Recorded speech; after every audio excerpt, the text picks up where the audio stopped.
this kaleidoscope of unpredictable, creative, open-ended activity on every level. I mean, it's really a dazzlingly kaleidoscopic vision. It's like a Sufi hierophany or something, but we're seeing it on the screens of computer simulations of this mathematical domain that is also the neural domain, that is also the social domain, that is also the ecoplanetary domain. This is not air.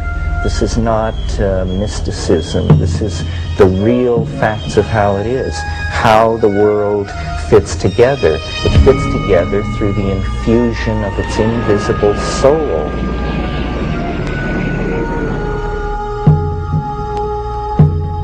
If nature is evolutionary, if all of nature is evolving, what about the eternal laws of nature, which scientists have taken for granted for so many centuries, concepts going right back to Pythagoras and the ancient Greeks?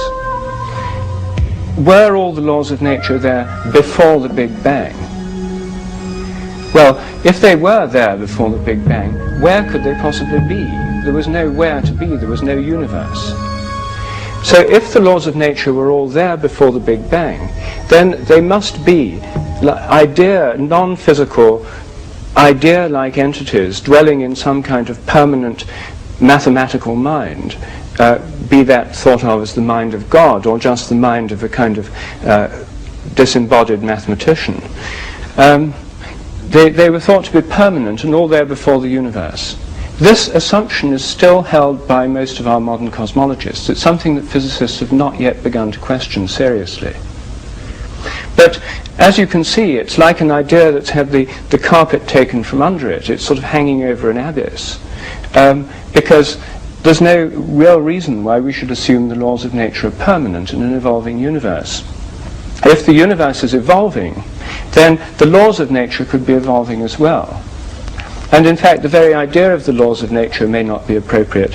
It may be better to think of the habits of nature evolving. The Big Bang is like the cracking of the cosmic egg. That's its mythological correlate. The notion of the ancient mythological idea of the cosmos beginning through the hatching or the cracking of an egg, followed by the growth of the organism that comes out. It's an embryological metaphor.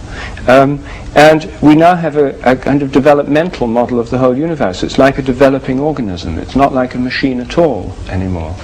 The universe is a growing, developing organism, which is differentiating within itself, forming new forms and patterns, an evolutionary process that on Earth has given rise to all the forms of animal and plant life, all the different kinds of microbes, to ourselves, and to the many and varied forms of human culture.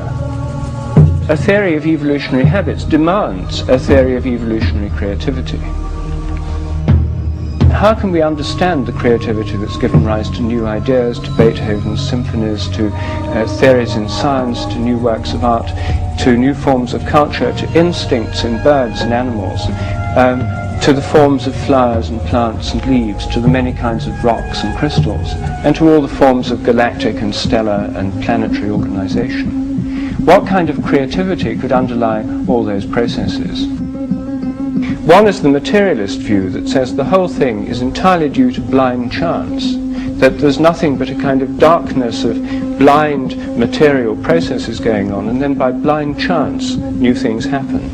The other model for understanding creativity, I think, is provided by our own imaginations. Our imaginations are not full of fixed Platonic ideas, which are always the same, like Platonic minds. They're ongoing, changing, dynamical processes with a kind of creative richness that always surprises us.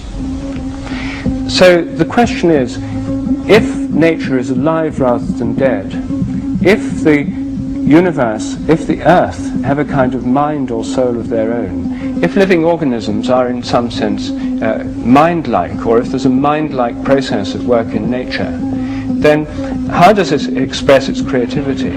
And so then the question is, could this creativity in nature be a product of the imagination of Gaia, of the Gaian mind?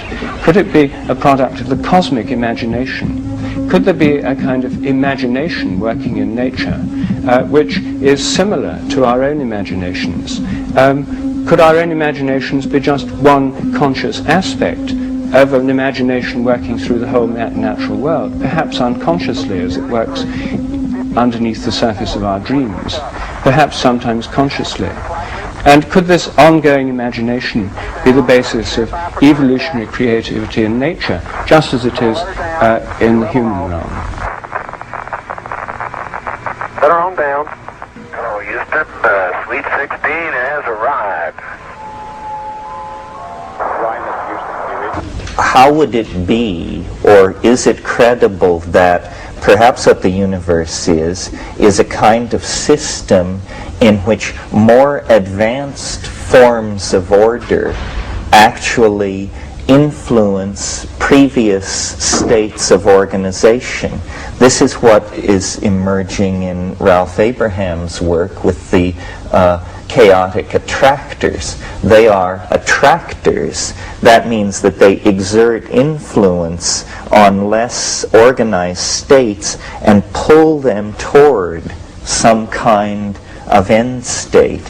And for me, the key to unlocking what is going on with history, creativity, progressive process of all sorts is to place the state of completion at the end, but to see it as a kind of higher dimensional object which casts an enormous and flickering shadow over the lower dimensions of organization, of which this universe is one. So that, for instance, in the human domain, when we look at history, what we see is an endless series of anticipations.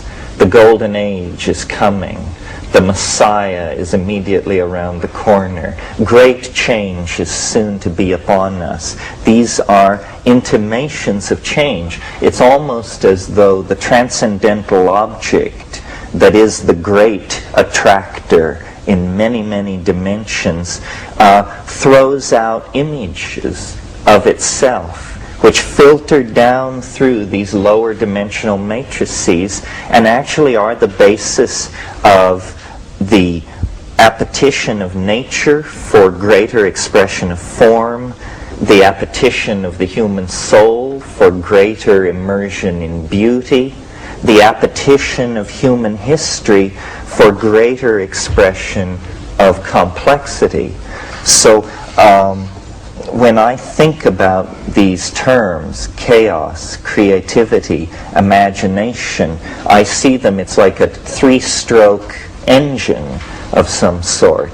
Each impels and runs the other and sets up a reinforcing cycle that then stabilizes organisms, processes that are caught up in this, in the phenomenon of being. The phenomenon of being is this self-synergizing engine of out of chaos, through creativity, into the imagination, back into chaos, out into creativity, so forth and so on. And it operates on many levels simultaneously, so that the planet is undergoing a destiny. Deep time, the time of geology, was only really discovered around the turn of this century, and it is cosmically ennobling to think of the universe as a thing of great age. But I think that it's time to put in place, next to the notion of deep cosmic time, the notion of chaotic, sudden change, cusp flux, and sudden perturbation. Because what deep time has revealed, as we've pushed our understanding of the career of organic life back 65 million years, 270 million years, what we see is tremendous punctuation built into the universe, in the case of the Earth, in the form of asteroidal impacts. this thing which happened 65 million years ago, nothing larger than a chicken walked away from it on this planet. So there's a strange paradox where taking deep